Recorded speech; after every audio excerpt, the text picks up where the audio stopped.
Hey everybody, welcome back to the channel. Getting back on the Cobra.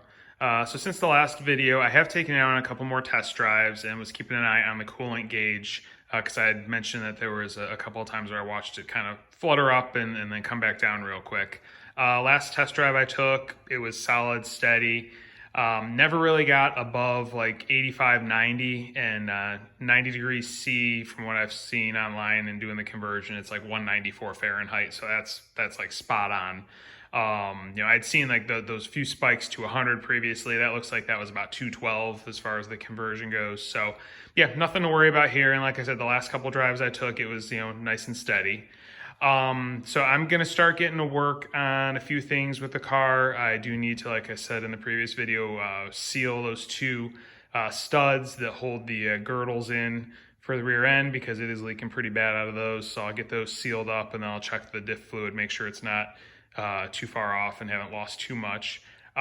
Before I put it up in the air, I do want to measure the ride heights off the frame rail and kind of see where they're at in comparison to what the book says they should be. I know there's a measurement, or it gives a idea of what your frame rail to ground distance should be. So take a look at that, see where it's at. I know I need to adjust the front, definitely, because it's up in the air. As you can see, there's a pretty big gap there in comparison to the rear.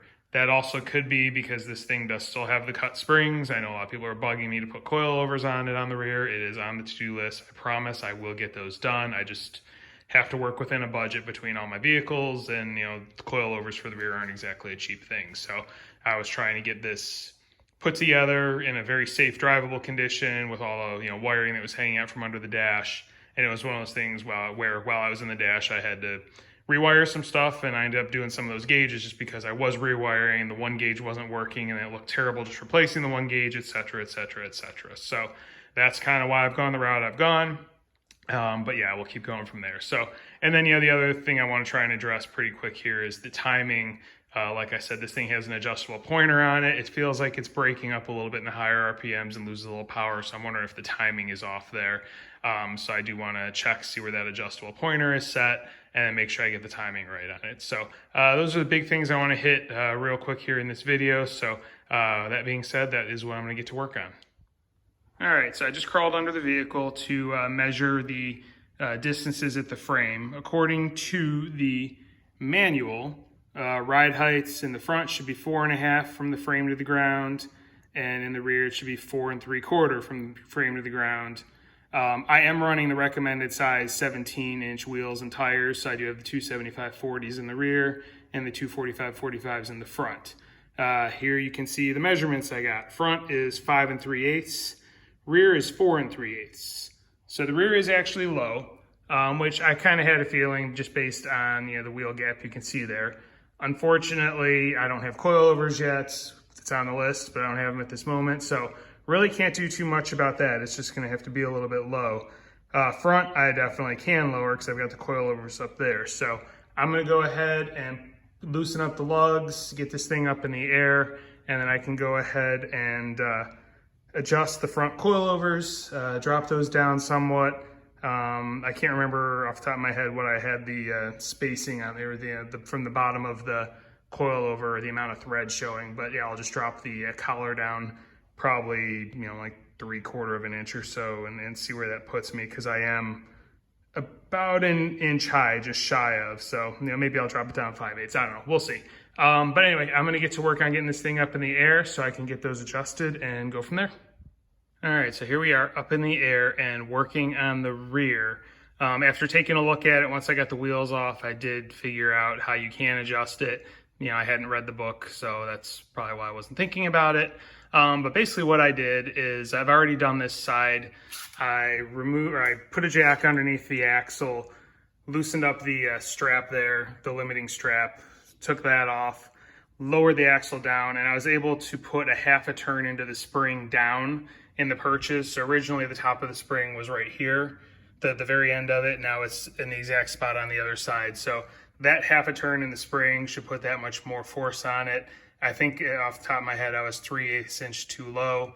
That should get me up a little bit higher. So I'm going to do the 1/2 on each side, see where that gets me. It'll at least probably be better than it was, because the spring is also it's not at the end of the control arm, it's, more inboard, so it is going to have a different effect on the ride height versus, how much you're actually moving the spring in comparison to what it actually does to the ride height of the vehicle. So I'm going to go ahead and do the other side, and that should take care of the rear, and we'll go from there. All right, and there is job done on the passenger side. Same thing, half a turn down on the coil, which should get us the 3/8 lift we need in the back, or pretty close to it. So I think that's going to be good enough. It'll at least get me close to where it's supposed to be.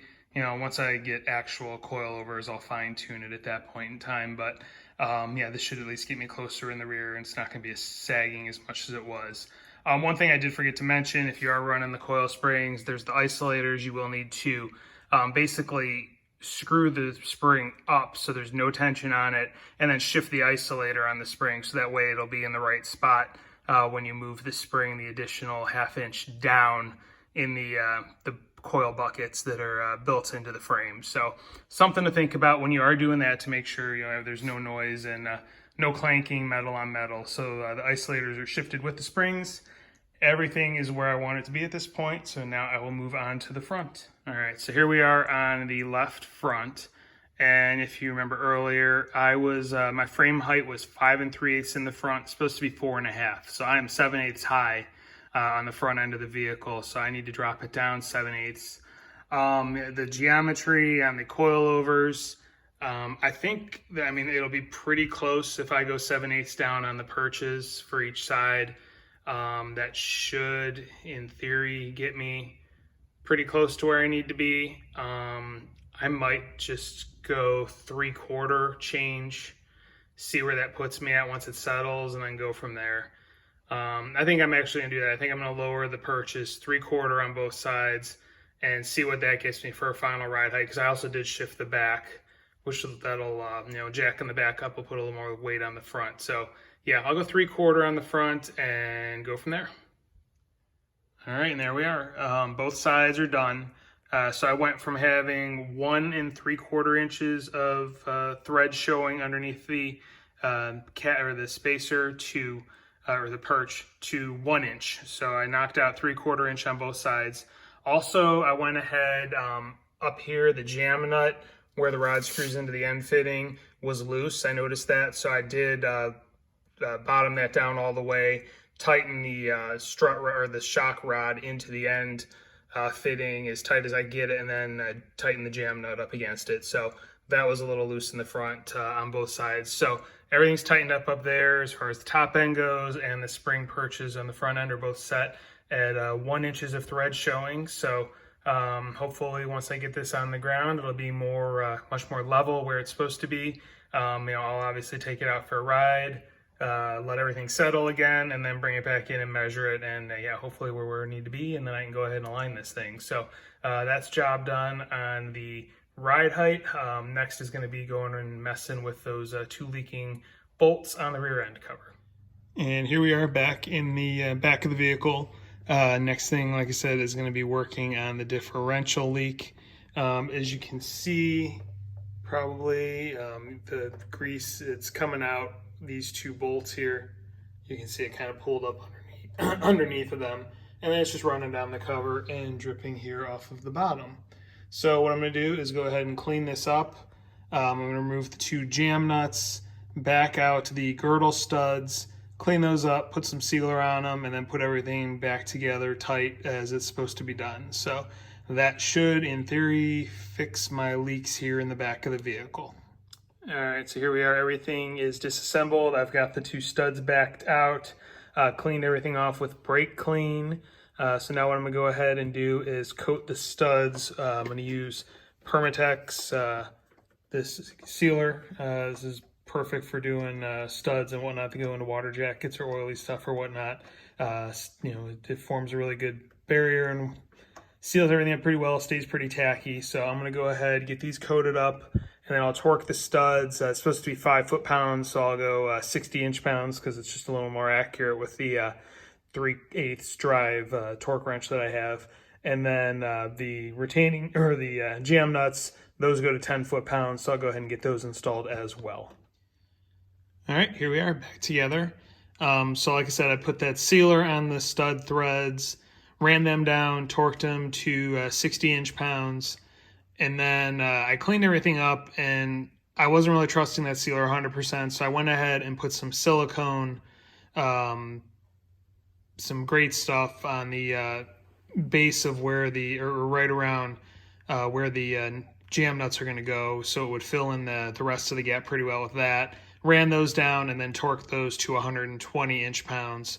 So that equates to the 5 foot-pounds for the studs and the 10 foot-pounds for the jam nuts. So everything is back together, tightened up, and ready to go. So I think with that, I am going to wrap up this video. I've droned on enough with this stuff. Should cover a decent amount. So hopefully you gain some information from it. Hopefully this thing doesn't leak anymore. We'll find out on the next test drive. So yeah, if you're enjoying what you're seeing, please like, please subscribe, please hit the notification bell. There will definitely be more content coming on this vehicle in the near future. Thank you for watching and have a great day.